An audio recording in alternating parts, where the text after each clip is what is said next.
Hola, buenas tardes. Bueno, con algunos problemas técnicos, pero aquí estamos. Les damos la bienvenida a la segunda jornada por la tarde de la 18 Conferencia Nacional sobre Políticas de Drogas, organizada por la Asociación Civil Intercambios. Es que este año cumplimos 25 años de trabajo relacionado con las políticas de drogas. Esta mesa de esta tarde toma el tema drogas y medios de comunicación, tensiones entre la agenda mediática y las preguntas con anclaje social.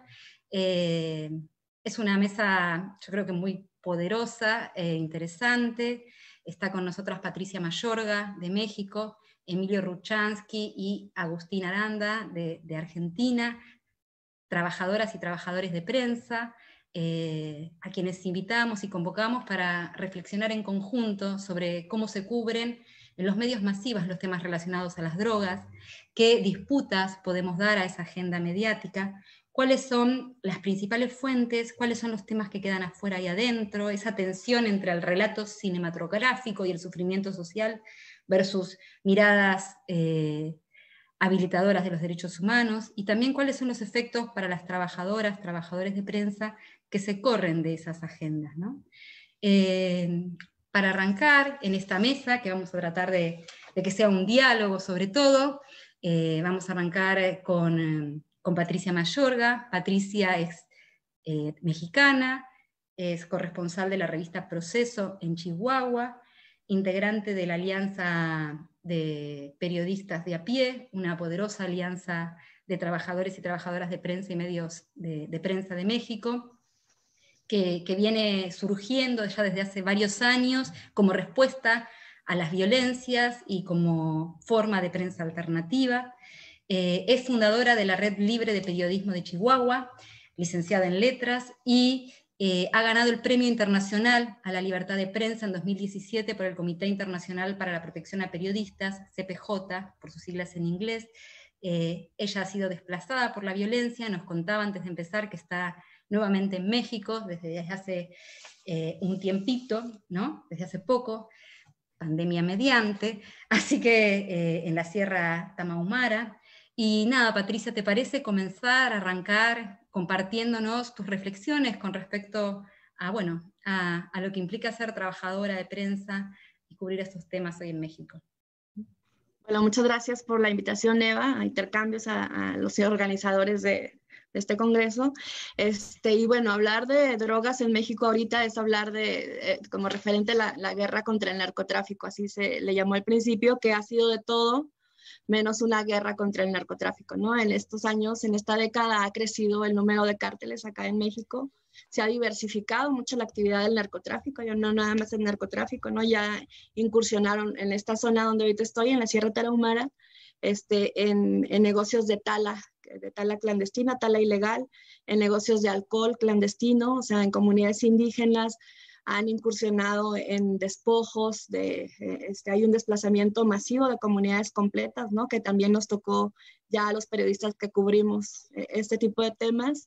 Entonces se ha diversificado. Esta llamada guerra contra el narcotráfico, obviamente a los periodistas nos toma cubriendo diferentes fuentes, ¿no? Desde educación, salud, gobierno, o sea, todas las fuentes se vieron tocadas o se han visto tocadas por el crimen organizado, que fue escalando y ahora ya no es o sea, ya no es raro hablar o es más común hablar de la narcopolítica en México, ¿no? En varias regiones de nuestro país. Y bueno, ahora que ya está bajo la lupa un expresidente de Pemex poniendo como en tela de juicio a expresidentes, ¿no? Que eso también nosotros de pronto decíamos, ¿por qué en otros países sí se investiga a expresidentes y acá no? Bueno, en México está pasando, ¿no?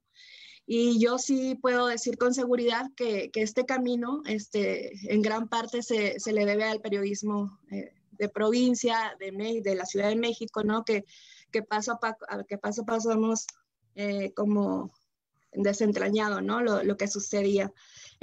La corrupción acá en México tiene unos índices muy altos y junto con la corrupción obviamente ha ido en la impunidad, ¿no?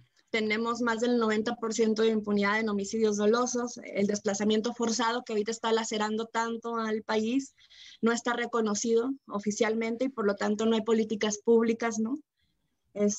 Y bueno, en ese contexto hemos ido trabajando las y los periodistas, ¿no?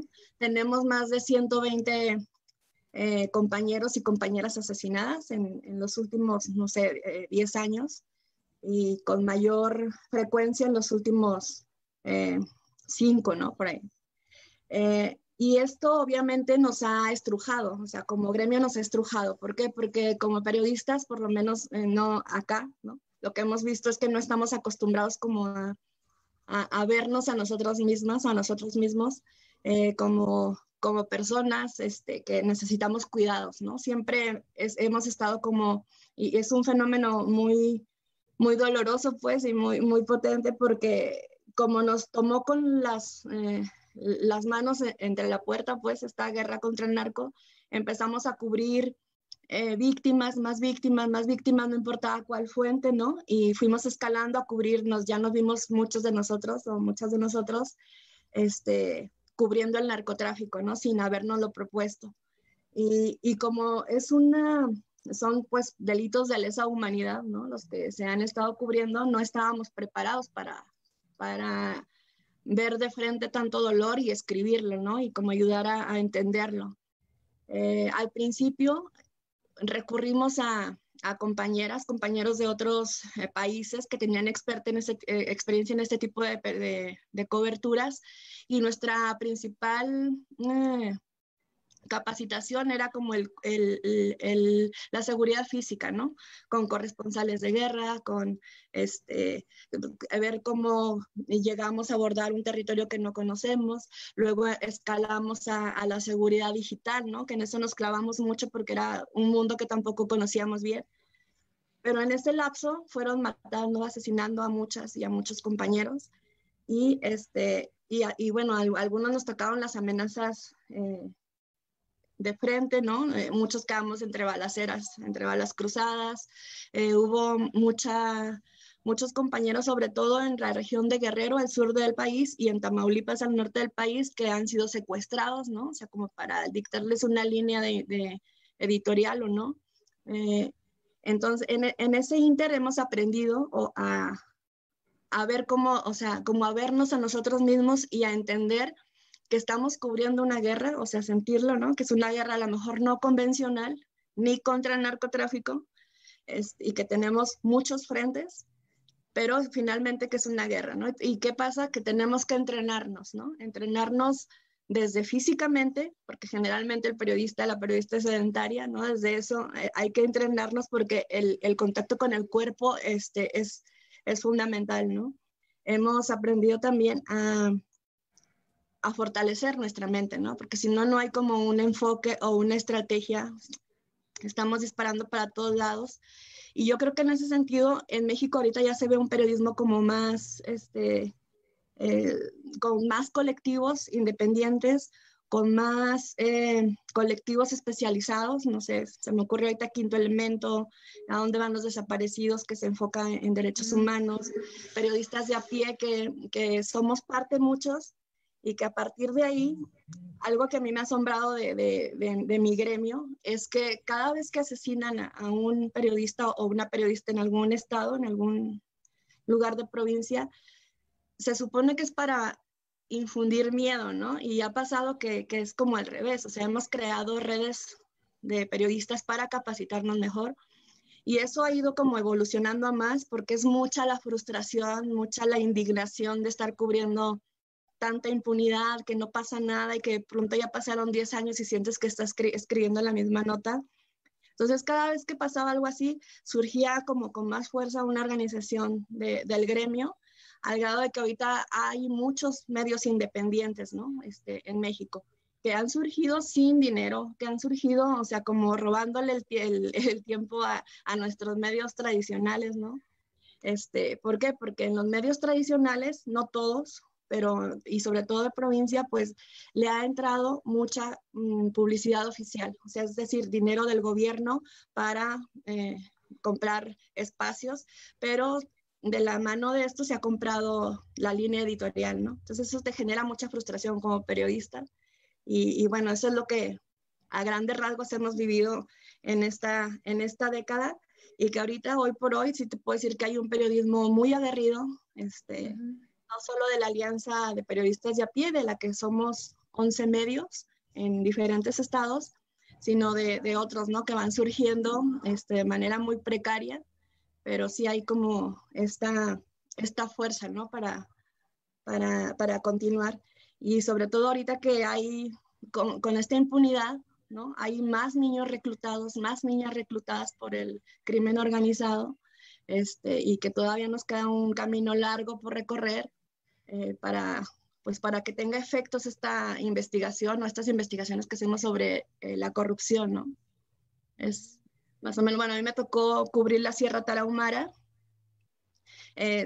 escalamos, o sea, no te propones cubrir narcotráfico, pero vas escalando estas historias y terminamos otra compañera amiga y yo cubriendo cada quien en su medio, pero compartiendo un poco de información, candidatos narcos, ¿no? Que estaban llegando a candidaturas o a gobiernos municipales de provincia. Y bueno, esto fue lo que detonó algunas amenazas que derivó en el homicidio de la periodista Miroslava Breach, el 23 de marzo de 2017. Y como nos veían juntas, pues a mí o sea, la lectura general era como era ella o eras tú, ¿no? Entonces eso me obligó a salir del país.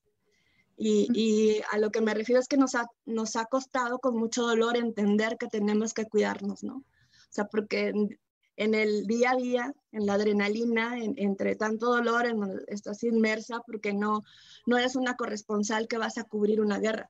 O sea, esta guerra te llegó, ¿no?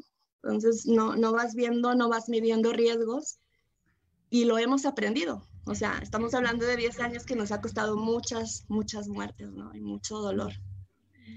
A grandes rasgos ese es el panorama de México.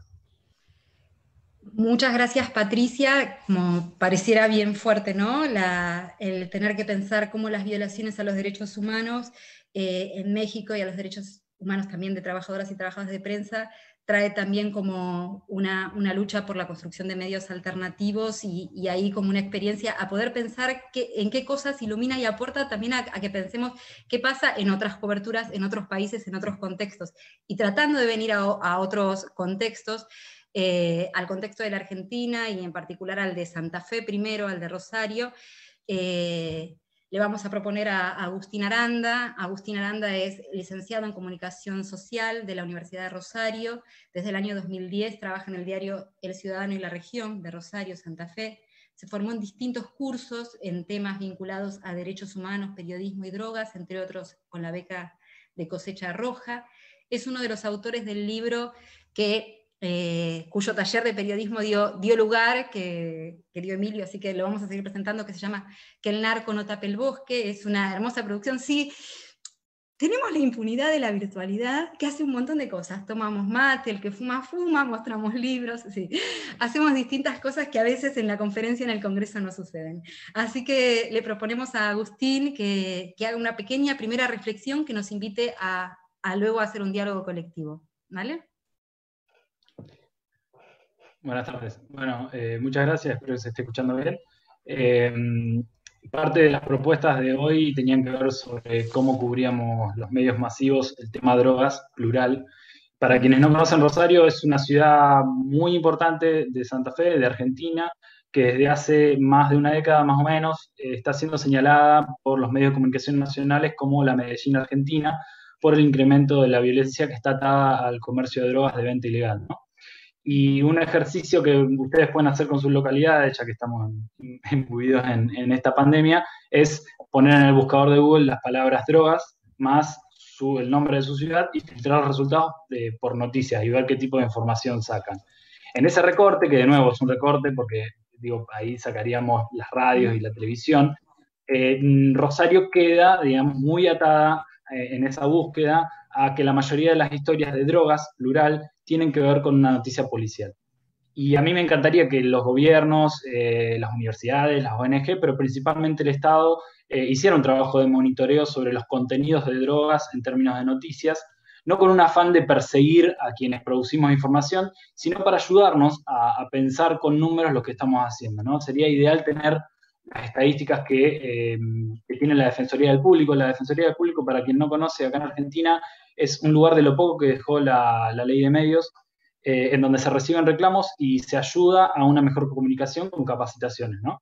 Entendiendo de nuevo la comunicación como un derecho humano. Y vuelvo a esto de que necesitamos estadísticas como la que en la Defensoría hicieron entre el 2013 y 2015 en la Ciudad Autónoma de Buenos Aires, en donde lo que hacían era monitorear noticias que producían en noticieros. Y contaban que en esos años había una escasísima cantidad de noticias que hablaban sobre el colectivo LGTBIQ+, sin discriminarlos y generalmente hablaban poco, ¿no? Entonces, todo eso no tenía que ver con perseguir e imponer una agenda, sino con tener un número, una estadística para acercarse a periodistas y a productores y contarles, che, mira, generamos esta guía con una serie de recomendaciones sobre el tratamiento respetuoso en noticias de este colectivo. ¿Te interesa? ¿Te parece copado? Genial.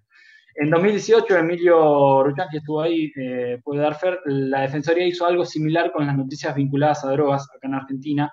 A fines de junio de este año anunciaron que esa guía, digamos, de recomendaciones de práctica de buenos usos, si se quiere, está disponible. Yo insisto que la descarguen, que la compartan, al igual que el resto de las guías que tiene la Defensoría, porque me parecen muy claras y con conceptos muy sencillos para abordar desde el respeto y desde la prevención noticias que en general en nuestra agenda tienen que ver con siempre el policial. Y vuelvo a decir, acabamos de escuchar a la colega en México, nadie le quita la importancia y el dolor a los costos humanos que tiene la disputa por el territorio, la disputa por la venta, ¿no? Pero es una escena es un fragmento de una película que es muy larga, es más compleja y que si no la contamos todo, lo que hacemos es generar un montonazo de estereotipos y un montonazo de habilitaciones a discriminar y sobre todo a olvidar que hay leyes y hay derechos, algunos peleándose, otros ya consagrados, que no están siendo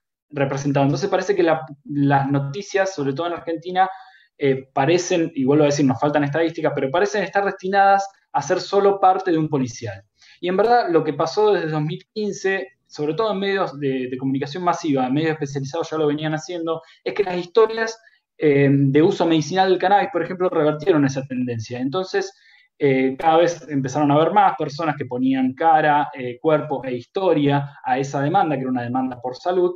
Y hoy tenemos, por ejemplo, en Santa Fe, que hay un proyecto por una ley de autoabastecimiento para uso medicinal que ya tiene media sanción en diputados y bueno, y espera la otra mitad en el Senado, ¿no? Y eso no hubiera sido posible sin comunicadores, sin comunicadoras que no fuercen a las fuentes gubernamentales, a las políticas, al activismo, a salir de ese indoor y contar esas historias, ¿no? Entonces, creo que estos años del 2015 en adelante, por lo menos en Santa Fe, por lo menos en Rosario, nos enseñaron que no basta con tener el mejor proyecto político reglamentado de normativa o la mejor alianza política para lograr que eso finalmente tenga un avance en las legislaturas, en el Congreso.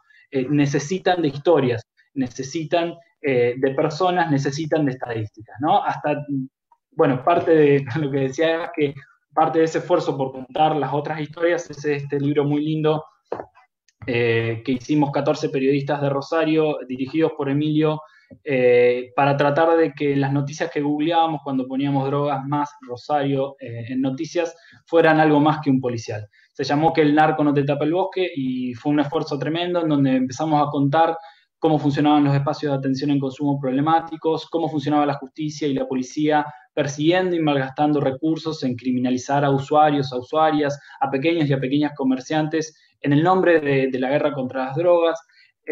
Historias sobre el activismo, sobre la gente que le pone el cuerpo y le pone el cuerpo hace mucho tiempo, y ellos son realmente quienes nos hicieron llegar hasta acá y a los que les debemos un montón, digamos. Y otras historias que tenían que ver con, por ejemplo, dónde iba ese dinero del narcotráfico, ¿no? Siempre pensando que está por fuera del centro, que tiene que ver con pequeñas disputas de territorio, donde hay costos humanos importantísimos y horribles, digamos, pero parecía que estaba muy separado de esas torres hermosas que tenemos en la costa central. Y la verdad que encontramos justamente con historias como esta que no estaban esas personas bien, que miraban a un pibe con una gorra o aspirando, no estábamos muy lejos de qué pasa, por lo menos con La Plata, que tiene que ver con la droga en Rosario, ¿no?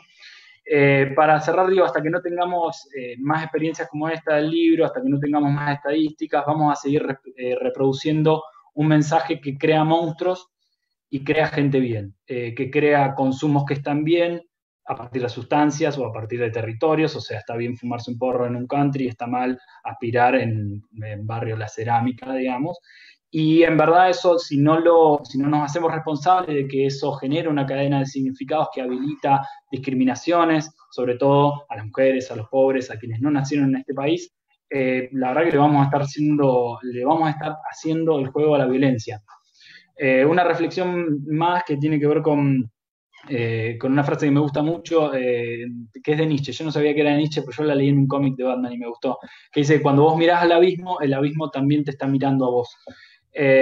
Y a mí me parece que eso está muy bueno para hablar de esto, de cómo necesitamos generar monstruos, necesitamos generar enfermos, necesitamos generar adictos, para por ahí no poder ver lo que pasa con nuestras propias conductas, con nuestras propias copas de vino, nuestros excesos en la comida, nuestra violencia, nuestras compras. Digo, un dato siempre para balancear cuando siempre se trata de encedronar, de hablar de sustancias, es que en Santa Fe, por ejemplo, en el 2019, 2 personas por día pidieron a los 3 casinos que hay en la provincia que no les dejen entrar, porque reconocían que tenían un problema, ¿no? Entonces, bueno, y es como dice Pedro Saborido, todo es droga, ¿no? Y en verdad que hace que algo sea droga es la persona, no la droga en sí.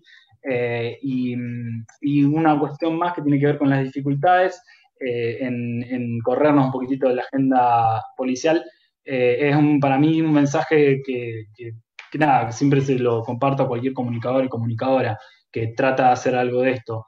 Y que es que la demanda o la supuesta demanda no defina la oferta en términos noticiosos, ¿no? Entonces, pensar que es artificial que un editor, una editora, un productor, una productora, un gurú de la comunicación, de la noticia, te diga la gente solamente quiere escuchar y leer policiales, y García ahí con Crónica dando vuelta. Y en verdad no, es una pelea muy dispar, porque de nuevo no hay estadísticas, no hay una oferta estable de otro tipo de noticias más sensibles de los derechos humanos.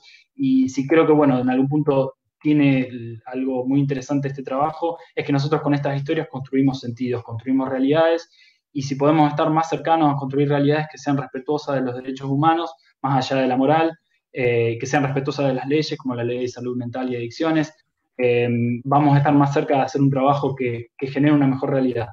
Y me quiero quedar solamente con una cuestión muy importante. Sigamos forzando las estadísticas gubernamentales, para encontrar que, por ejemplo, en el 2018, en los 83 espacios que no son de gestión estatal acá en Santa Fe, una muy buena parte, por no decir 1 de cada 4 o 1 de cada 3, no dejaban entrar a mujeres y no le daban tratamiento a mujeres solamente porque eran mujeres. Y otro 30% de esos mismos 83 espacios tampoco le abrían las puertas al colectivo LGTBIQ+, solamente por su condición de género o elección sexual. Esos son datos que necesitamos construir para cambiar realidades. Muchas gracias. Bueno, muchas gracias Agustín, que nada, trajo algunas herramientas y también puso sobre la mesa la cuestión de los estereotipos y la discriminación, cuestión que de alguna manera se construyó también fuertemente en México con respecto no solo a usuarios de drogas, sino quiénes son los distintos actores de la cadena de tráfico, ¿no? Y entonces las sustancias y algunas personas pasan a ser convertidas en enemigos. Vamos a presentar a Emilio Ruchansky. Emilio Ruchansky es trabajador de prensa, autor del libro Un mundo sin drogas, compañero y un mundo con drogas, ¿sí? Esa fui yo y mi fallido, porque en el inconsciente colectivo los mandatos los tenemos internalizados, así que no nos podemos sorprender de que estas cosas nos pasen, son, ¿no? Se juegan ahí, ¿no? Está buenísimo cuando pasan estas cosas así en vivo, porque son las mismas cuestiones sobre las que estamos problematizando, las que tenemos internalizadas y fallidos, juegan, está buenísimo.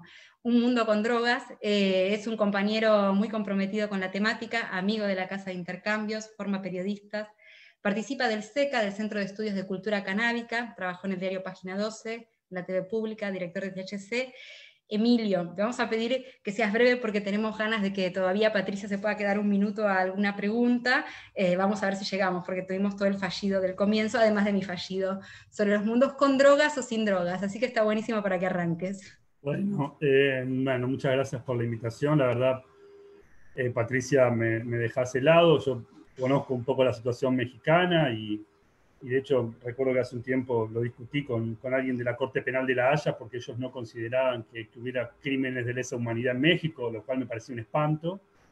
Un país lleno de fosas clandestinas, donde los familiares están negociando la ubicación de las fosas clandestinas directamente con las organizaciones criminales.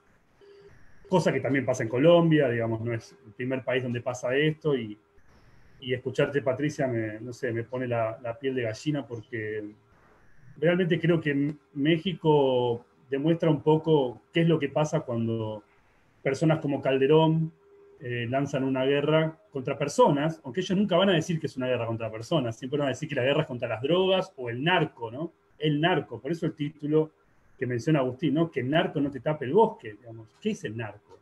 Una señora pobre vendiendo para comprarle la comida a los hijos, el tipo que trafica armas, el que lava dinero, las comunidades terapéuticas, que en México hay, y muchas también como en Argentina, donde se torturan a personas que en verdad tienen un problema de salud, pero son torturadas y reducidas.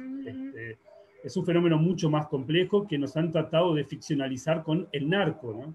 Y esta idea de las telenovelas, ¿no? De que es una forma de ascenso social, ser narcotraficante, cuando en verdad muchos narcos venden al menudeo, ¿no? Bueno, México tiene problemas similares a nuestros, tiene leyes de narcomenudeo como tiene Argentina, criminalizando y metiendo muchísima gente en la cárcel. La verdad es que, si bien Argentina tiene una situación muy distinta a la de México, los discursos son los mismos, el status quo es el mismo, pero lo que sí empiezo a notar en México y que se empieza también a notar en Argentina es el rol de las policías. En el caso de Ayotzinapa, el rol de la policía estatal, que está en verdad vigilando un cargamento, y uno de esos micros es tomado por estos estudiantes de Ayotzinapa, y en verdad persiguen y masacran a todos buscando ese colectivo que lleva un cargamento probablemente a Chicago, si no me equivoco. Pude entrevistar a parte de la Comisión Interamericana que estuvo trabajando este grupo independiente, ¿no? Y cómo llegamos a eso. Y acá empieza a aparecer ahora policías que se quedan con drogas y las plantan en otro operativo y nos llaman a nosotros diciéndonos que tienen un operativo, y nosotros vamos y hacemos la cobertura. Y resulta que esa droga era de otro operativo que ellos se robaron para poder salir en 2 diarios a la vez, o mejor dicho, generar 2 noticias. Tenemos policías nuevamente que le plantan sustancias a una persona para extorsionarla. Esto en México es común y corriente. Acá también hace años, pero ahora lo empezamos a ver incluso en robos. Acá se dicen mexicaneadas, justamente, ¿no? Robos de estupefacientes, de drogas, a los propios narcos. La policía les roba las drogas para venderla a ellos, o plantársela a otras personas, o generar un nuevo operativo antidrogas. Es decir, hay algo en ese libro que menciona Agustín que me parece muy, muy interesante, de una defensora pública jubilada, que llevó el caso Arriola a la Corte Suprema, que es el caso por el cual la Corte Suprema Argentina dictaminó que no se puede penar la tenencia para consumo personal. Y ella, Matilde Bruera, dice: la policía regula el narcotráfico a través del Poder Judicial.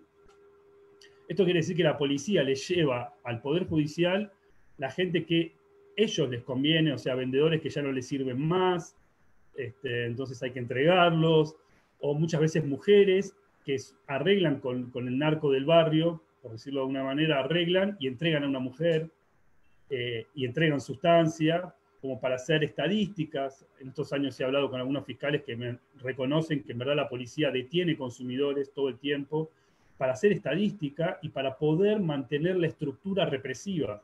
Porque la policía, y eso en México es muy claro, porque se han metido incluso los militares, la policía en Argentina ha recibido muchísimo dinero para la lucha contra el narcotráfico, cada vez recibe más dinero, generan nuevas divisiones de toxicomanía, y para mantener todos esos puestos de trabajo de la policía, todas esas armas que se compran, todos esos chalecos, todos esos cursos, todos esos narcotest, etcétera, hay que detener gente.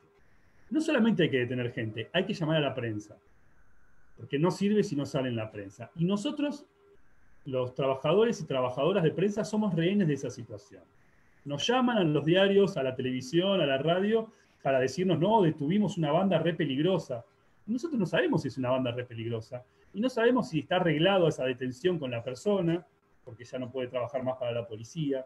Nos dicen que tienen un cargamento, no sabemos si, como pasó hace poco en San Isidro, ese cargamento la policía lo tiene de otro operativo y se lo plantó a alguien, y nosotros ponemos el nombre de esa persona, y esa persona por ahí es inocente, y la policía le plantó 20 kilos, 30, 40, porque lo han hecho, y lo siguen haciendo.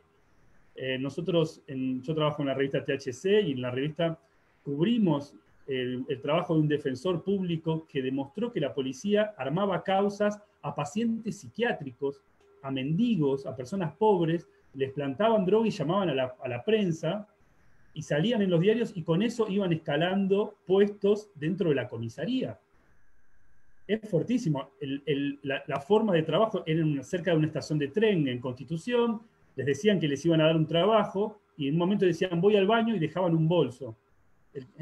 Y se iban al baño, y de pronto caía la policía, y en el bolso había drogas, y la persona, generalmente una persona pobre, o que estaba trabajando en la calle, o pacientes de un neuropsiquiátrico que está cerca de esa estación de tren, terminaban siendo detenidos, escrachados en fotos, etcétera. Entonces nosotros como trabajadores y trabajadoras de prensa somos como rehenes de esa situación, en donde nos llaman todo el tiempo, porque fíjense que nosotros ni siquiera tenemos que ir a buscar las noticias policiales de drogas. Te la trae la policía, la gendarmería, la prefectura, allanan viveros y nos quieren hacer creer que son plantaciones, etcétera, etcétera, etcétera. A veces cuento que me pasó hace un tiempo con aduana, que me llamaron para venderme una nota de una mujer, creo que era nigeriana, que traía cocaína en el pelo. Y me puse a discutir con esa persona, porque le digo, mirá, a mí me parece muy triste lo que está pasando. Le digo, es una mujer sola, no habla castellano, va a terminar en presa acá, no se puede comunicar con la familia, evidentemente no es una persona rica, porque si no, no estaría llevando esa cocaína en el pelo. Y me decía, no, pero la modalidad es nueva, llegar la cocaína en el pelo es una nueva modalidad. A mí no me importa dónde llevé la cocaína. A mí lo que me importa es que esa mujer va a quedar presa en la cárcel de Ezeiza, y hasta que la puedan sacar, pueden pasar años, y es una persona pobre, es una persona que está en situación de narcotráfico, es decir, es víctima de las redes del narcotráfico. Esto se ve muy bien en Rosario con los búnkers, donde chicos menores de edad son obligados a vender drogas ahí, entonces después los detienen a ellos, o incluso hay una causa muy interesante donde fueron declarados víctimas de trata y de explotación, y en las escuchas hay una mujer que está encerrada vendiendo drogas, que les pide poder ir a buscar a su hijo al jardín de infantes. Le dice al jefe, por favor, déjame salir que quiero buscar a mi chico al jardín. Y lo peor de todo de esa causa es que los que manejan la droga son los policías. Digamos, el cartel es la policía. Entonces, es interesante, y yo recomiendo mucho la serie del Chapo, que está en Netflix, porque es una serie que realmente, y uno conocía a uno de los guionistas, es una serie que realmente te muestra cómo el Chapo negocia con la DEA y con el gobierno, y cuál es la astucia de él para mantenerse, pero al fin y al cabo los que manejan la situación es el gobierno y la DEA. Entonces, creo que hay que empezar a ver toda la foto, como decía Agustín, ¿no? Es algo mucho más complejo. Pero vamos a dejar acá y vamos a abrir a preguntas. Bueno, muchas gracias, Emilio, que además nos trae algo que adentro del tema drogas no es nuevo, sino a veces se habla mucho de las fake news, de las noticias falsas. Bueno, en las coberturas periodísticas sobre drogas no es un tema nuevo, es un tema histórico. Quizá como quedan muy poquitos minutos para que Patricia pueda seguir compartiendo este espacio, porque por un tema se tiene que ir en un ratito, les propongo, y te propongo, Patricia, porque sos la que se tiene que ir antes, nosotros vamos a seguir en diálogo, por suerte, un buen rato más, a partir de estas puntas, que nos trates de compartir, o que nos trates de plantear qué pensás vos que te terminó llevando a involucrarte de la manera que te has terminado involucrando en estos temas, para terminar desplazada, ¿qué es lo que hizo que, bueno, que terminabas poniendo el cuerpo de esa manera, ¿no? Yo creo que como la indignación, ¿no? La tanta injusticia, como lo dice Emilio, como lo dice Agustín, esta vulnerabilidad de la sociedad, ¿no? O sea, entender como a mi propia gente, mi propio entorno, que siempre estuvo ahí, que no lo habíamos visto tan claro como ahora, y el periodismo, ¿no? O sea, como la adrenalina del periodismo, la pasión del periodismo te va llegando de una historia a otra, ¿no? Tratarla de entender. Yo cubría, en ese tiempo, bueno, he cubierto salud, educación, mucho, el Poder Judicial. Y ahí es una fuente que me apasionaba mucho como para entender tanto al criminal como, entonces es como un termómetro, ¿no? Y te va llevando, y el camino, obviamente,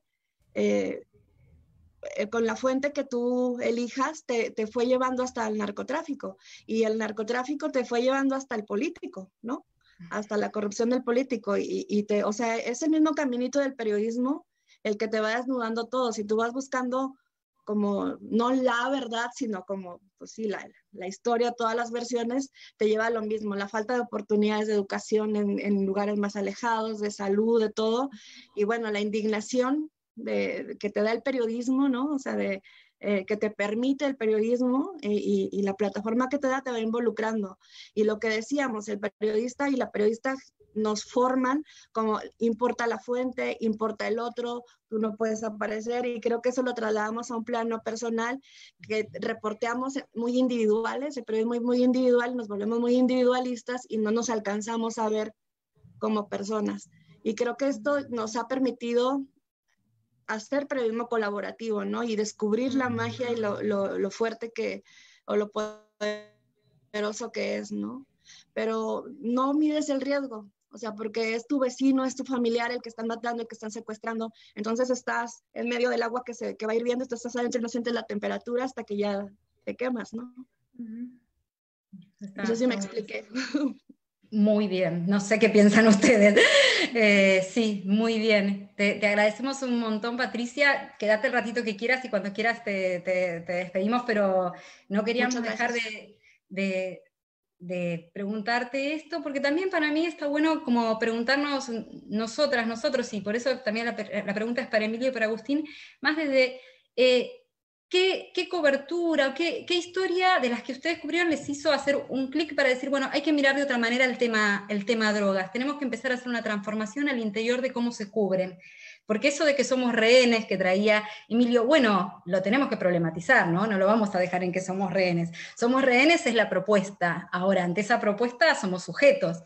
Entonces, y no lo está diciendo cualquiera, lo están diciendo compañeros y compañeras de trabajadores de prensa que están intentando hacer coberturas alternativas. Entonces, por ahí, compartir para un montón de personas que les interesan los temas de drogas, pero que no es la prensa su métier principal, ¿en qué momento, con qué experiencias ustedes empezaron a pensar diferente, si es que hubo ese momento, algunas cuestiones vinculadas a las drogas?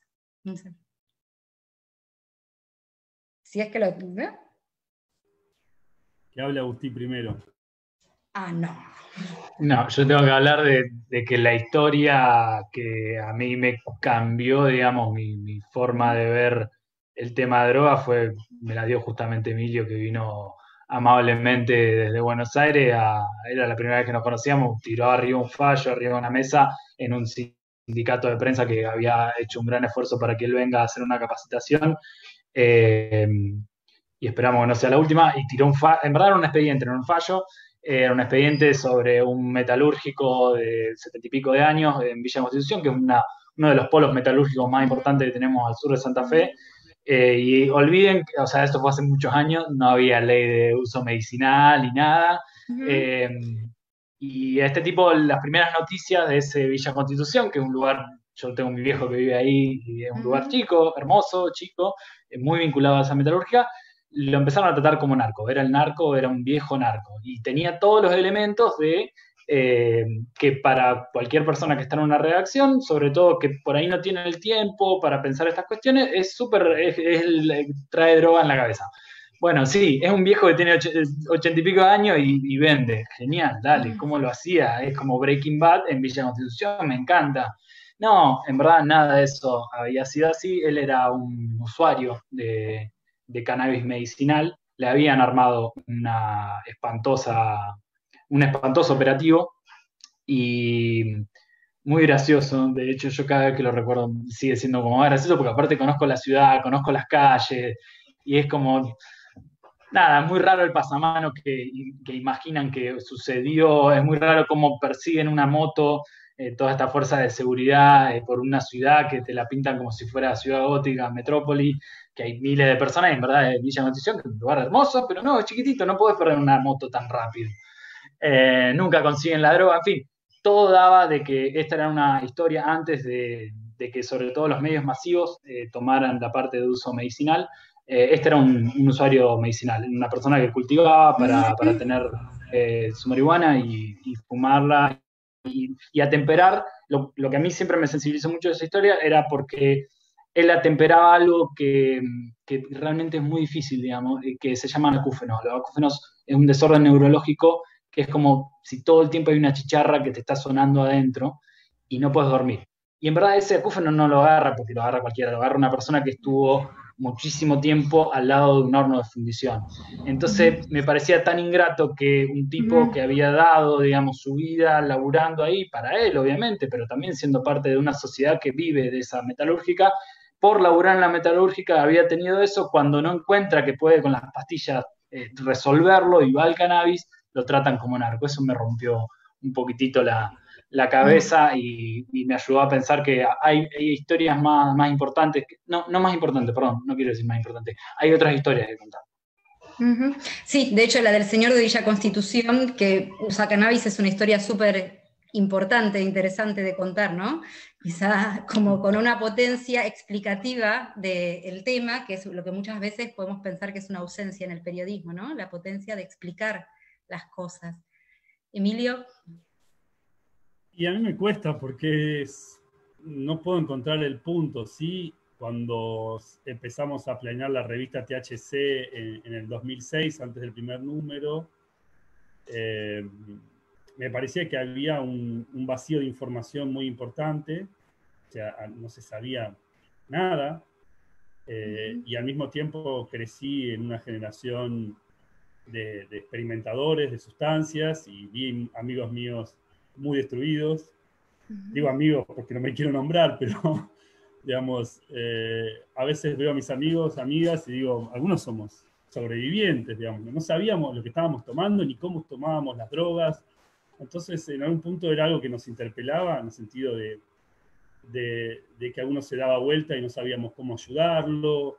Y a mí me parecía que siempre creí que el periodismo es un servicio, digamos, ¿no? Que uno tiene que poder dar una mano, no somos la gran cosa, pero si uno puede dar información, y la información en el mundo de las drogas salva vidas. Entonces, yo creo que fue ese clic, digamos, ¿no? Ver a mi propia generación, verme a mí mismo, digamos, como un consumidor, sin información, sin nada, digamos, no sabíamos nada.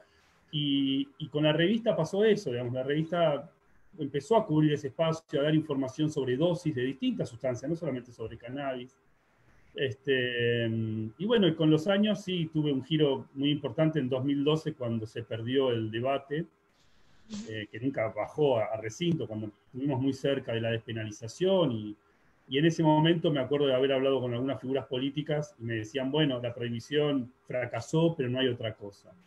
Y ese es el momento en el que decidí viajar, ¿no? Ir a Holanda, ir a España, ir a Suiza, ir a Estados Unidos, ir a Bolivia, Uruguay, o sea, mostrar que se podía salir de la prohibición y cómo se estaba saliendo. Me daba mucha bronca eso, ¿no? Que se dijera, no hay otra cosa. Y yo decía, no, pero hay otras cosas. Está España y los clubes de cultivo, está Holanda y los coffee shops, digamos. Hay otras experiencias, ¿no? Además, justo al año siguiente Uruguay reguló el cannabis, entonces, porque muchas veces los políticos y las políticas me decían, no, pero eso es en Holanda, acá nunca vamos a poder hacer algo así. Y cuando Uruguay reguló el cannabis, fue como, bueno, basta. Acá lo que está faltando es información. ¿Dónde está la información? ¿En Suiza? Vamos a Suiza. Por supuesto que en ese momento trabajaba en la televisión pública y en Página 12 y tenía un buen sueldo. Y bueno, ahí está, ahí me lo gasté. Pero creo que ese año, el 2012, haber perdido esa oportunidad, ver cómo los prohibicionistas, estoy hablando de diputados, particularmente de Amadeo, que fue titular de la Cedronar, Amadeo que fue embajador en los Estados Unidos, Amadeo que compró irregularmente armas en Estados Unidos.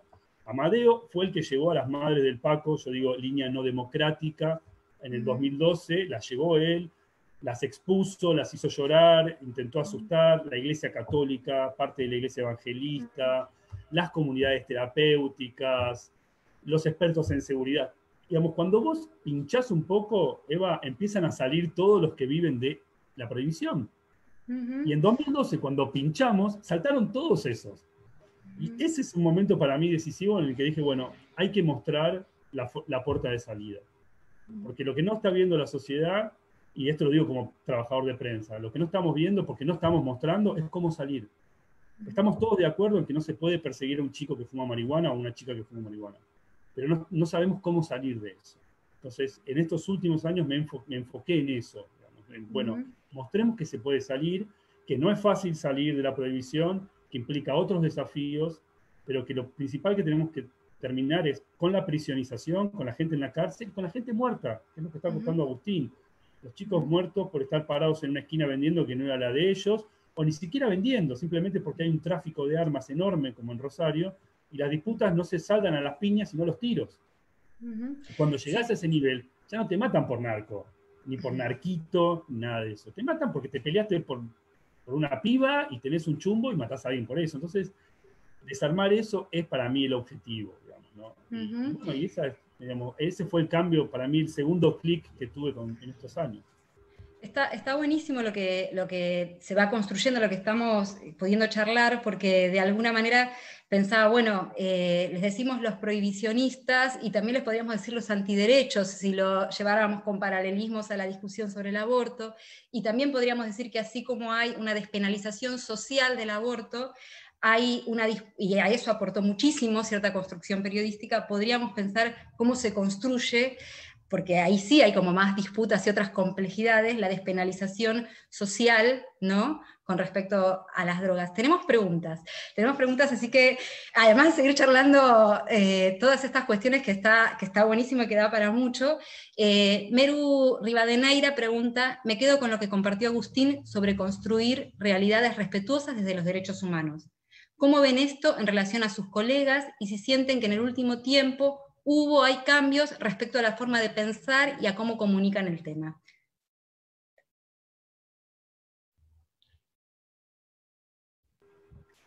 Si pensamos que ha habido, la pregunta de Meru viene por el lado, si pensamos que Emilio marcaba el 2012 como un momento, bueno, si pensamos que como un momento hito, ¿no?, en coberturas, está bueno, si pensamos que han cambiado, se han transformado un poco las coberturas en los temas de drogas, si ha habido transformaciones en la manera de comunicar, ¿cómo lo ven ustedes desde el oficio, desde el ejercicio diario?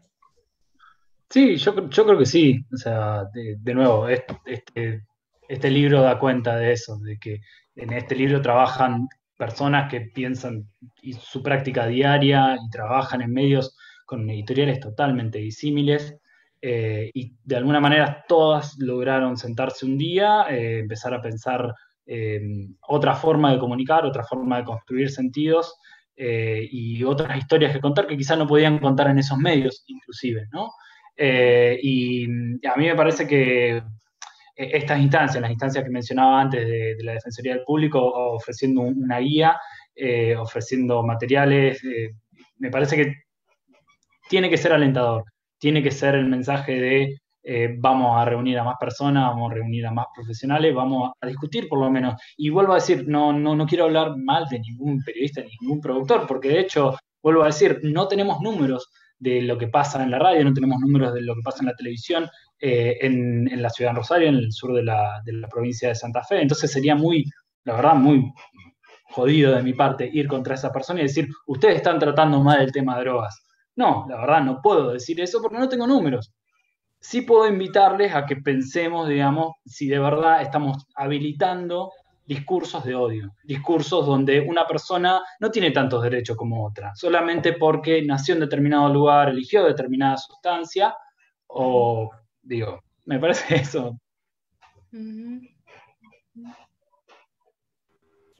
Sí, me parece que hubo un avance muy importante con la Ley Nacional de Salud Mental y Adicciones, porque el artículo 4 de la ley le da a las personas que sufren algún tipo de consumo problemático los mismos derechos que al resto de las personas con algún tipo de padecimiento mental. Eso, aunque no es tan conocida esa ley fue muy y es muy importante. Agustín hablaba recién de lo que hizo la Defensoría del Público. Bueno, la Defensoría del Público hizo también un manual de salud mental y yo creo que ahí, digamos, se empezó a empoderar una porción importante del mundo médico, del mundo de la salud, del mundo de la psicología, de la psiquiatría, porque el Poder Judicial en estos años empezó a cambiar, sobre todo, no sé si se acuerdan de No hay que perseguir perejiles de Aníbal Fernández, del propio Poder Judicial Federal, sobre todo diciendo, bueno, la mayor parte de las causas de drogas son consumidores y consumidoras, o sea, en el Poder Judicial hay como, además el fallo Arriola, ¿no? de 2009, en el Poder Judicial hay cierta conciencia de esto, pero por otro lado, en el mundo médico de la salud, no. Y en verdad, el objeto a tutelar de las leyes de drogas y de las convenciones de drogas es la salud pública y la salud individual. Entonces, lo que nos estaba faltando, si bien había un aporte del lado del Poder Judicial, ¿no? Hay un zaffaroni, por decirlo de una manera, y digamos, toda una doctrina a favor de las libertades individuales y el derecho al libre ejercicio de la personalidad, al libre desarrollo de la personalidad. Por otro lado, en el campo de la salud, no. En el campo de la salud había abstencionismo, había discriminación, discursos de odio, como dice Agustín, porque nadie quiere un adicto que es un paciente que está sucio, porque viene dado vuelta. Entonces, no había fuentes que pudieran hablar de la temática de drogas desde una perspectiva de derechos en el campo de la salud. Era muy difícil. Intercambios, ARDA, había muy pocas fuentes. Hoy empiezan a haber más fuentes, pero eso también tiene que ver con muchos profesionales de la salud que piensan y respetan la autonomía de las personas que consumen drogas, pero que no tenían un marco legal que los avale, digamos, ¿no? Que avale sus prácticas, que avale la reducción de riesgos, daños y vulnerabilidades. Entonces, la ley de salud mental da ese aval. Yo también descubrí con un mundo con drogas, con el libro, viajando, sobre todo en Suiza, la importancia del trabajo social, que yo nunca lo había visto en drogas, hasta ver en las salas de consumo controlado de heroína, de cocaína, de lo que vos quieras, digamos, porque es un lugar de contención, cómo el trabajo social hace la diferencia cuando una persona tiene un problema de adicción, porque muchas veces el problema no es solamente la adicción, sino no tener trabajo, no tener vinculación con la familia, etc. Y yo creo que también hay una construcción de los propios medios, también de la policía, del usuario zombie, ¿no? Fue muy importante el tema del Paco en este sentido, ¿no? Porque la idea del zombie es la persona que no es un sujeto, es un objeto de tutela, entonces yo lo tengo que internar por la fuerza. Digamos, y ese discurso, que es un discurso también de odio, porque es un discurso de peligrosidad, porque el paquero te va a matar por unas zapatillas para comprarse la próxima dosis, ¿no? Ese es el discurso. Es el discurso que fue habilitando que muy buena parte de la sociedad cree que está bien el tratamiento coercitivo o obligatorio, o sea, penar con el tratamiento, algo que la ley de drogas lo tiene, pero que bajo la ley de salud mental no tendría que existir, salvo que haya un peligro cierto e inminente para sí mismo o para terceros, como bien aclara la ley. Digamos, pero yo creo que el problema central sigue siendo en parte el tema de salud, porque es lo que realmente debería preocuparnos. Por más que todo el presupuesto de drogas casi todo vaya a represión y no a salud, pero lo que le preocupa a la sociedad es la salud, o creo que es lo que nos debería importar. Yo creo que ahí está el cambio en el periodismo, digamos, al habilitarse fuentes que hablen de un enfoque de derechos en salud, que hablen de autonomía individual, que hablen de consumo responsable, por ejemplo. Antes todos los consumidores eran adictos. No existía el consumidor recreativo o adulto. Consumidor, adicto, delincuente.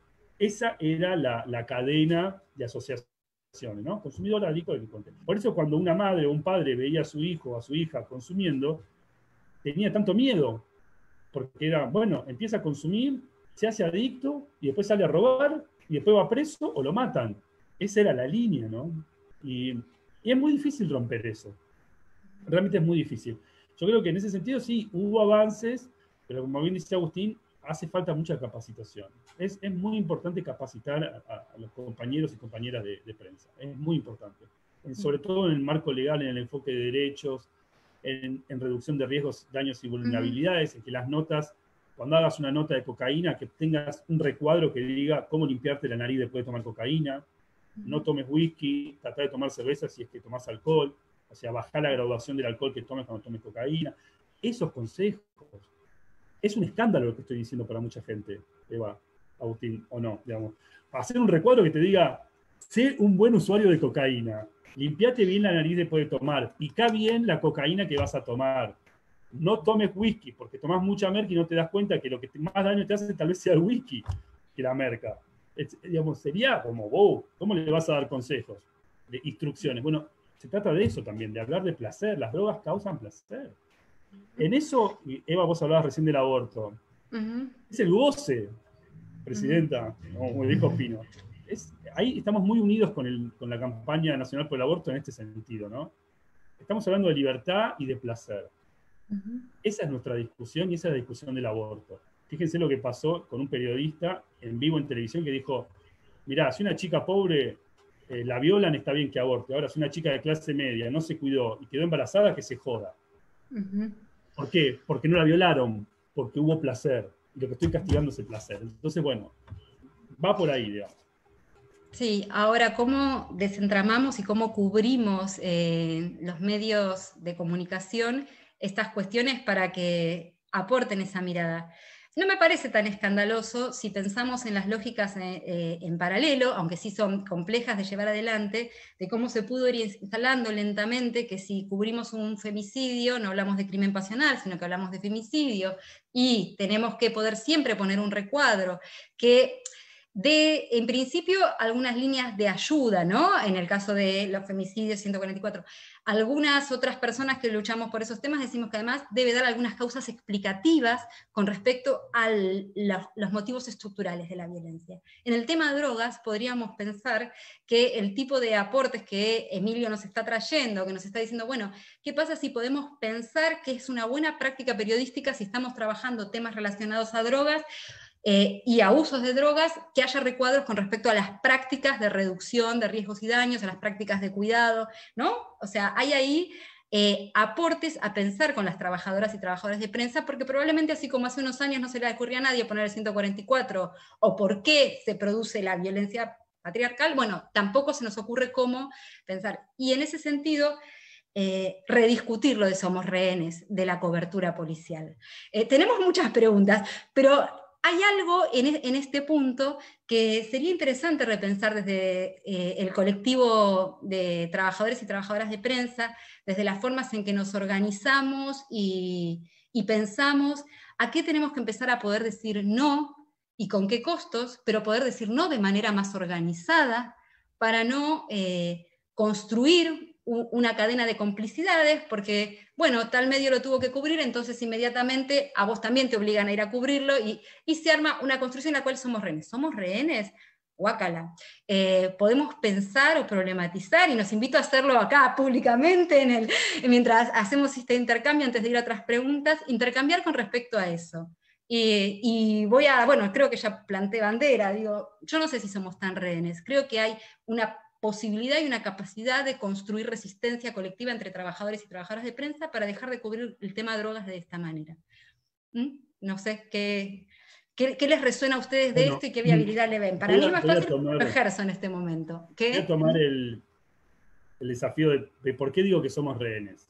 Dale. A ver, somos rehenes porque la agenda de drogas, y eso sí lo estudió la Defensoría del Público, los canales nacionales, la agenda de drogas pasa por el combate a la oferta. La mayor parte de las noticias de 2016 y 2017 tienen que ver con venta de drogas o narcotráfico. La mayor parte. Mínima salud, mínimo. Entonces, somos rehenes cuando nuestros jefes nos dicen, che, aparecieron 400 kilos. Bueno, vamos, son 400 kilos. O sea, ¿qué es eso de dónde aparecieron? ¿Cuál es la tranza de la policía en el medio? Son 400 kilos, hay que ir a sacarle la foto. He ido a quema de drogas como productor de móviles, he ido a quemas de drogas, he ido a exhibición de drogas, he visto escenógrafos del Ministerio de Seguridad, de la ex ministra Patricia Bullrich, acomodando los ladrillos con unos piolines, dos gendarmes, con piolines, cada uno en la punta para que los ladrillos queden equidistantes para la foto. Son escenografías. Todos los decomisos, todo eso es una escenografía. Entonces, eso es hoy lo que copa la agenda mediática. ¿Por qué digo somos rehenes? Hubo un proyecto del diputado Recalde en su momento, de que pudiéramos tener objeción de conciencia a los trabajadores y trabajadoras de prensa. No se llegó. Sin embargo, en el estatuto de prensa hay algo de eso. Podríamos analizarlo, pero es complejo. Sería interesante poder ejercer la objeción de conciencia, como sería interesante lo que hicieron los colegas del diario La Nación cuando ganó el gobierno de Mauricio Macri y sacaron un editorial pidiendo el fin de los juicios de lesa humanidad, y los propios periodistas del diario hicieron una asamblea en la que votaron salir a rechazar esa editorial, y el diario en un gesto interesante publicó la solicitada de los propios trabajadores en contra de la línea editorial del diario. ¿A qué voy? Los periodistas no somos la línea editorial de nuestros medios, no lo somos.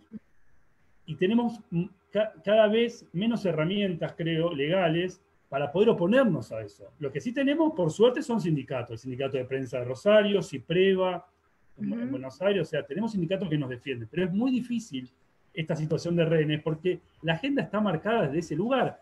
Vienen con un operativo y te dicen, mirá, decomisamos 512 de Paco. 512 de Paco no es nada, pero no importa. Ya están todos los medios ahí. Y vos vas. Y está Ritondo rompiendo un búnker y vos tenés que ir. Y digamos, ellos marcan la agenda y es muy difícil construir una agenda distinta. Yo creo que lo que dice Agustín sobre el cannabis medicinal permitió empezar a construir otra agenda. Pero no es lo mismo. Estamos hablando de cosas distintas. Es muy importante que nosotros desarmemos el relato narco. El relato narco hecho por la policía a través del Poder Judicial. Hoy empiezan a aparecer como la causa de Escapolán. Creo que fue muy interesante todo el tema del falso abogado, ¿no? ¿Se acuerdan? Saben de lo que estoy hablando, ¿no? Ahora se me fue el nombre del falso abogado. Que salía en la televisión como experto en narcotráfico diciendo que trabajaba para la DEA y que en verdad extorsionaba junto a un periodista de Clarín, que todavía supuesto periodista y supuesto extorsionador porque lo están juzgando, fundador de FOPEA, el Foro de Periodistas, que se dedicaban a extorsionar, incluso diciéndole a la gente que le iban a plantar droga a los hijos, etc. O sea, es compleja la situación porque es muy difícil el mundo del narcotráfico. Yo quiero cerrar con esto para que se entienda. El mundo del narcotráfico, al estar regulado por la policía, ¿cómo lo podés cubrir? Si es la policía la que lo regula, y es la policía la que te dice que acaba de decomisar o que tal es narco y que tal es... Rara vez, yo trato de hacer el policial inverso, es decir, yo investigo a la policía. Para mí, lo importante es cada vez que la policía está metida en estos chanchullos. El resto no, es delito de privados. O sea, es importante, pero me parece que es mucho más importante cuando el Estado es parte del problema, porque el Estado tiene más capacidad de encubrirse. Entonces, en ese sentido creo que uno puede empezar a romper esta idea de ser rehenes, ¿no? Empecemos a investigar a la policía, como decía Loana Berkins, vigilemos a la policía. Bueno, entonces sí aparecen estrategias para poder pensar si somos o no somos rehenes, ¿no? Hay una estrategia que tiene que ver con poder pensar qué información alternativa, qué líneas de investigación alternativa podrían ser. Agustín, ¿querés decir algo al respecto? Así después retomamos un par de preguntas, que nos quedan 15 minutos y se acabó esto. Sí. No, sumar algo interesante. Hoy mismo que estamos en aniversario de Arriola, generar otro tipo de información también para completar la película Narco, es contar que podemos discutir mucho sobre la plataforma de Procunar y los números de Procunar, que es un espacio creado directamente para generar estadística. Podemos discutir mucho desde la estadística, pero no podemos discutir que aun cuando creamos superviciada esa estadística, la estadística hoy nos está contando que en los años del macrismo, por lo menos acá en Rosario, en el distrito de Rosario, lejos de crear una Argentina sin narcotráfico, lo que hicieron fue duplicar la causa a consumidores y a consumidoras, o sea, la gente que tenía un par de cigarrillos de marihuana, un par de gramos, se duplicaron, mientras que bajó un 15% las que tenían a comerciantes. Entonces, ¿dónde quedó Argentina sin narcotráfico? quedó justamente lo que dice Emilio, en el buen alineamiento de allá, ese lindo decomiso que hicieron, me parece que en Misiones, 2018, una cosa así, para la panorámica, armando una de las escenas más bizarras que hemos tenido en términos comunicacionales de drogas y narcotráfico en Argentina, me parece. Está bueno pensar qué podemos cuestionar de eso, porque esa es como nuestra tarea, ¿no? O sea, en buena medida, informar a partir de algunas cuestiones un poco alternativas. Tenemos algunas preguntas que podemos compartir, algunas me parece que las fuimos charlando de alguna manera. Melissa Martorell dice, ¿cómo les parece que puede comenzar a romperse desde la salud mental, hospitales monovalentes, el estigma con el cual se sigue abordando a personas que consumen sustancias, seguimos escuchando discursos del enfermo, el adicto y penalización de los mismos, lejos queda en ocasiones pensar en sujetos de derechos, creo que esto lo hemos estado conversando y bastante, y ustedes han traído como muy buenas coordenadas para pensar desde la cobertura periodística esto. Débora Nakache nos pregunta, ¿creen que los medios estigmatizan más a jóvenes usuarios o es igual con personas adultas? ¿La clase social es más condicionante que la edad? Bueno, no sé si quieren aportar algo, o sea, esas son preguntas abiertas al respecto de esto, a la reflexión. Agustín, te veo con muchas ganas de decir algo. Yo quería compartir memes, pero no sé si vamos a llegar a tiempo, porque digo algo también que tiene que ver con la Contalo, si no. construcción. Uh-huh. Los cuentos, no, viste, o sea, hace poco salió anunciado el potenciar acompañamiento, hablando de la parte de salud mental y adicciones, ¿no? Y como otras tantas personas, yo creo que muchas veces nos llega la información o nos llega la noticia primero por redes sociales e incluso ya hasta reelaborada en memes y en discusiones, y después tenemos que hacer el camino de buscar cuál era el anuncio original de todo eso, ¿no? Y cuando el gobierno nacional anunció el potencial acompañamiento, que tiene que ver con este subsidio para quienes están en la última etapa de un tratamiento ambulatorio, que por cierto estoy tratando de conseguir información sobre cómo llega acá al sur de Santa Fe, o sea, de nuevo, ir a buscar la información, pero lo primero que encontré fue un meme de una historieta que a mí me gusta, que son los Simpsons, caricaturizando la situación de un Alberto Fernández dándole droga, dándole plata para que se rehabilite esa persona y esa persona automáticamente con esa plata salía a lo del dealer, ¿no? Entonces, me parece que lo que pasa con la estigmatización generalmente va siempre para el mismo lado, va para el lado de las personas que tienen menos recursos económicos y simbólicos para poder enfrentar, levantar la voz y decir por qué se están ensañando conmigo y no están pensando que quizá ese cigarrillo de marihuana o ese gramo que llega al country muchas veces llega por personas que por ahí no tienen esos recursos para estar en el country, pero de alguna manera están vinculadas a eso y sin embargo está bien consumirlo en el country, pero está mal consumirlo fuera del country. Está buenísimo. Una pregunta más que hay, que es, ¿qué piensan de comenzar a contar historias sobre usuarios de sustancias no problemáticos, para visibilizar que son más del 90% de usuarios de drogas? En este sentido, ¿qué sujeto usuario debemos construir en los medios? Bueno, se ve que es una colega, Tabaré Echeverría. Es un colega de Entre Ríos, de Paraná. Y yo creo que hay que mostrar el activismo.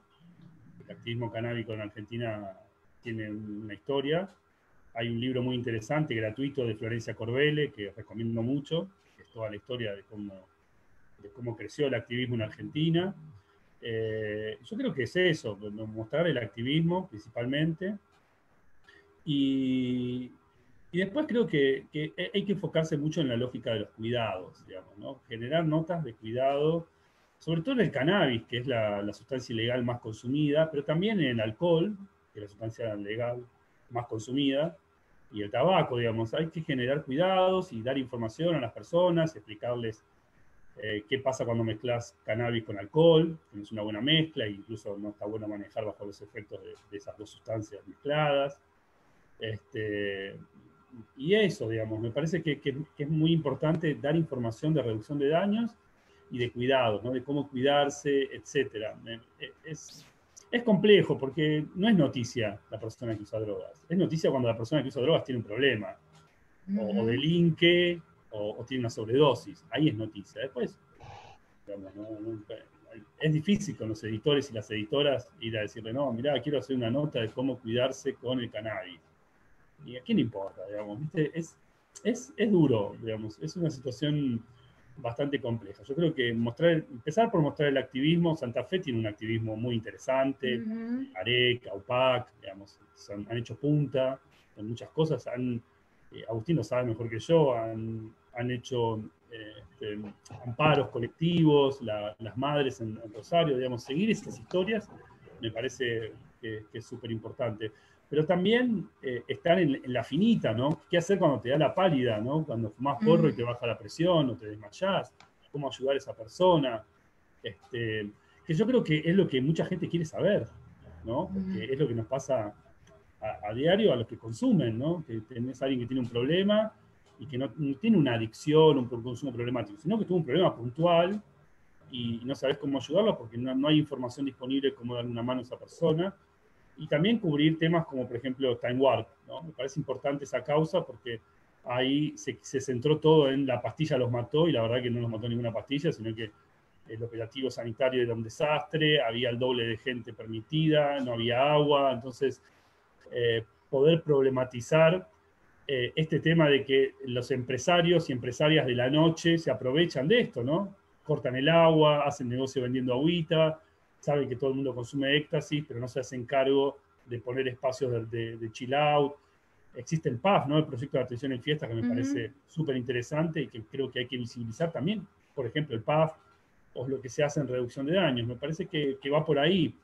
Hay que dar un servicio y dar un servicio a las personas que consumen. Eso ya es muy importante, ¿no? Dar un servicio a las personas que consumen. ¿Consumís hongos? Bueno, ¿qué tipo de hongos? Ojo con la dosis, cómo reconocerlos. Yo a veces me imagino, ¿no? Es ir en un diario, pienso en el diario El Litoral de Santa Fe, ¿no? ¿Te imaginás? El diario El Litoral de Santa Fe, le decís, che, quiero hacer una nota de hongos, de LSD, cómo es el set and setting, cómo prepararse para una buena noche de LSD. Si no te despiden... No creo que te den bola, ¿no? Y no por hablar mal de colegas de Santa Fe. De hecho, Santa Fe Capital está teniendo en las últimas 2 semanas noticias sumamente alentadoras, tanto en su consejo como en la legislatura, como en la UNL, en la Universidad Electoral. Pero no, periodísticamente no garpa. Garpa más la pálida. Sí, agregar algo que también reducción de daños puede ser ofrecer al final de esas notas que vos, con las herramientas que tengas y con el norte editorial que tengas, yo sí pelearía por no sé si recuadrito, al final de la nota, donde puedan, digamos, ya sea en el formato que piensen, la idea de que hay números de teléfono de organismos provinciales, municipales, nacionales, que se encargan de estar respondiendo. Sobre todo yo pienso en mi familia, en mi vieja, qué sé yo, y como la idea de esto que decía Emilio, ¿y qué hago si leo una nota sobre alguien que la pasó muy mal acá y la nota al final no tiene mirá, llama a tal número si ves que alguien de tu familia está más o menos complicado con eso?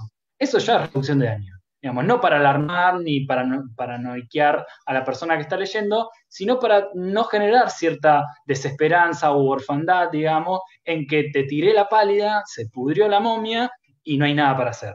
No, en absoluto. Hay estructuras que, de nuevo, de la misma manera como que tenemos que estar exigiendo estadísticas y políticas, sobre todo de salud, también tenemos que exigir e invitar a la ciudadanía a que exija a esos canales y a esas estructuras para que laburen. Me parece que está buenísimo que aparecen acá como un montón de herramientas, sobre todo sobre un eje. Y me sonrío un poco porque ustedes saben que Intercambios está cumpliendo 25 años y que si hay algo que caracteriza a esta organización es justamente el trabajo pensando como prácticas de cuidado, prácticas de reducción de daños, maneras de poner la cuestión del placer en el centro también de la escena y no invisibilizarla, ¿no? Y entonces, como muchas de las preguntas o de los interrogantes que podrían tener trabajadores y trabajadoras de prensa al cubrir este tipo de temas, me siento autochiveando Intercambios, pero bueno, que es quien organiza la conferencia y que esa parte es una parte como muy característica de la tarea de intervención, ¿no? y de capacitación de la organización, y que es como a veces difícil de incorporar desde las trabajadoras y trabajadores de prensa ese componente a las notas, ese componente más de servicio. Y sí sumo, porque ya estamos como muy cerca del cierre, que también para tejer como un hilo conductor con lo que nos trajo al principio de la charla la compañera de México, Patricia Mayorga, que cuando los temas no son los temas de salud y de usuarios, que de todas maneras hay una gran asignatura pendiente, ¿no? en esas coberturas, una gran asignatura pendiente de cantidad de espacio, de miradas propositivas, de desestigmatización, de visibilización de buenas prácticas de servicios.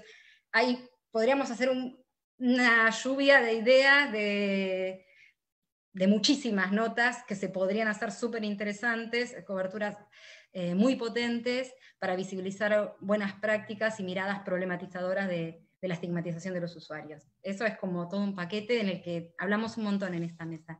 Y después todo otro rubro del que hablamos y en el que empezaron a aparecer algunas herramientas que tienen que ver con estas coberturas policiales clásicas, ¿no? De lo que llaman el narcotráfico o el crimen organizado. Bueno, en estas cuestiones en las cuales necesitamos todavía formarnos un montón como trabajadoras y trabajadores de prensa para hacer coberturas más críticas, para hacer coberturas que puedan pasar el filtro editorial y dar algunos de esos elementos explicativos. Por ejemplo, poner en proporción las cifras de las que estamos hablando, poder establecer alguna clase de pregunta o tensión con respecto a de dónde salió esa sustancia, si un colega está diciendo. Y algo que trajo Patricia y que a eso quería como llegar antes de hacer el cierre y de agradecer un montón es, Patricia dijo, el periodismo de provincia es el periodismo que trajo, al menos en México, la posibilidad, de, por tenerlo tan cerca y por lo que nos estaba pasando, de empezar a mirar de otra manera este tema. Y muchas veces nos cautivamos con los medios masivos nacionales, y me parece, bueno, está Agustín de Rosario, pero igual es muy grande, Santa Fe es como una ciudad súper, de poder pensar qué redes con nuestros compañeros y compañeras, colegas de otros medios de comunicación, podemos ir tejiendo, podemos ir tramando, para construir esas coberturas de otra manera, ¿no? Como estas experiencias, que hoy hablamos un montón del libro que ustedes construyeron, y que hay muchas otras experiencias a construir o a recuperar de la organización y la resistencia para poder hacer otra cosa con la parte policial, que muchas veces, como tiene su línea tan directa con la parte política, es donde más difícil nos parece hacer coberturas alternativas. No sé si hay algo de esto que me parece que está bueno quedarnos como pensando en los desafíos para el periodismo. No digo que está resuelto, digo que es el punto de tensión, el punto de rehenes, ¿no? O sea, como que es ese nivel de dificultad. Nos quedan 3 minutos para despedirnos, con lo cual me siento, es mi primera conducción de televisión, que estamos ahí como en cuenta regresiva. ¿Hay alguna reflexión, alguna cosa que quieran decir última antes de que hagamos como el cierre de este panel?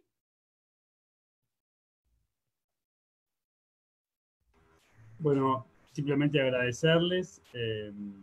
Creo y insisto, el tema de la cobertura policial clásica, miren, hay que mirar, digamos, si uno ve que al lado de la mesa de la droga hay billetitos de 5 y 10 pesos, bueno, poder problematizar eso, digamos, ¿no? Muchas veces nos invitan y nos ponen todo ahí y nos ponen un transportista, entonces no hay una organización. Hay un pobre muchacho que llevaba la droga y que se va a comer 4 a 15 años, entonces ir a la cárcel, charlar, visibilizar a las personas que venden, también me parece que es muy importante entender la vulnerabilidad que hay detrás de las redes de explotación. Hay una explotación muy grande en el mercado de drogas ilegales, y me parece que eso también es un punto que tenemos que trabajar. Tenemos que ir a la cárcel. Yo creo que ahí hay un trabajo que hacer, ¿no? Darle la voz a esa señora que vendía para mantener a los chicos, o a ese muchacho. La cárcel está llena de esas personas, digamos, no cuesta mucho encontrarlas. Y bueno, está la Procuración Penitenciaria Nacional, que conoce muy bien el tema, así que fuentes hay. Yo creo que lo que hay que cambiar es la mirada. Un poco hoy hablamos de eso, ¿no? Y cambiar la mirada y mirar más allá de la mesita, ¿no? Más allá de los panes, más allá del armado de escenografía, ¿no? Mirar más allá de esa escenografía y ver personas. Creo que eso es lo más importante. Agustín. Sí, comparto. Yo siempre pienso desde hace un tiempo fuerte que, sobre todo con la gente de Cosecha Roja, a lo cual siempre estoy muy agradecido de su formación, que hay un tema ahí con que el relato policial clásico, y sobre todo insuflado y muy invitado por estos hermosos operativos y diseños de hasta una coreografía de droga que baila, que pierden, digamos, que es el hecho de que nos es mucho más sencillo en la narrativa poder contar un delito sencillo. Y sobre todo cuando te lo degradan al más básico de los delitos. Manoteó un celular o el pasamano era y después no te cuentan cómo llegaba, cómo entraba la droga al búnker, de dónde venía, no. O sea, vos te quedás con esa partecita de la historia porque es fácil también de contar. Digo, y quizá nos tenemos que empezar a preguntar y a preparar y a buscar esa fuente y a capacitarnos en pensar en contar los delitos complejos de una forma más sencilla. No solamente ir y buscarlos, porque los hay, pero de la montonazo, digamos, porque esa plata va a algún lugar y viene de algún lugar, y genera grandes mercados y grandes lugares y grandes propiedades, genera de todo, está por todos lados. Ahora, el tema es que no lo podemos contar. ¿Por qué? Porque son delitos complejos, por eso se llaman delitos complejos. Bueno, tratemos de aprender cómo podemos hacerlo jamón y queso, sencillo. Está buenísimo. Bueno, la verdad es que son unas muy buenas reflexiones finales. Pensaba, esta mesa se llamó Drogas y Medios de Comunicación, tensiones entre la agenda mediática y las preguntas con anclaje social. La verdad es que hablamos un montón sobre eso, está buenísimo. Queremos agradecerles muchísimo, tanto a Patricia Mayorga de México, de la Alianza de Periodistas de Pie, que se tuvo que ir un ratito antes, como a Emilio Ruchansky y a Agustín Aranda, por estar hoy acá, por haber compartido experiencias y reflexiones, por haber, puesto voz, palabra y las propias prácticas, ¿no?, en juego. La conferencia sigue, no termina hoy ni ahora. Queremos agradecer a todas las personas que ya han podido colaborar con intercambios para que la conferencia sea posible. Quienes no lo pudieron hacer, todavía están a tiempo, hay ahí en el Facebook un colabora aquí, y si no en la página de intercambios, eso lo agradecemos un montón, porque permite que se sostengan estas experiencias, esta propuesta. Y contarles que mañana nos volvemos a encontrar, miércoles 26 de agosto a las 10 de la mañana, con la mesa Las escuelas como territorios de construcción de cuidados, miradas desde la pandemia. Así que, bueno, con esa arrancamos mañana y sigue el resto de la semana. Así que hasta el viernes a las 10 y 18 horas, 2 mesas más, tenemos para entretenernos en esta conferencia que hemos hecho virtual, como todo en este contexto, y a la cual igual le estamos poniendo como un montón de contenido y un montón de reflexión y práctica. Gracias, compañeros, por la participación, y gracias a todas las personas por compartir este espacio.